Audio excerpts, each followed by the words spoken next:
ზოგადად ომში მყოფ კაცთან დაკავშირებით ასეთი ინფორმაციის მიღება თითქოს მოულოდნელი არ უნდა იყოს, მაგრამ შოკის მომგვრელი ჩვენთვის ყოველ შემთხვევაში ინფორმაცია მივიღეთ ძალიან გულდასაწყვეტი დღეს საღამოს უკრაინაში როგორც ჩანს გულით გარდაიცვალა ქართველი მებრძოლი ვიცე-პოლკოვნიკი ვანო ნადირაძე.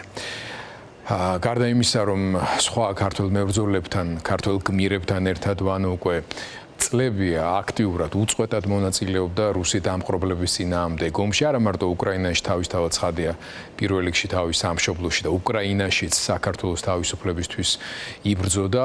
ის ყველასთვის იყო სასურველი და საინტერესო რესპონდენტი ჩვენთვის, ქართველი ჟურნალისტებისთვის განსაკუთრებით, რომლებმაც ბევრი საიმედო და დრამატული შინაარსის ინფორმაცია სწორედ მისი მეშვეობით შევიტყვეთ და მივაწოდეთ ქართულ აუდიტორიას.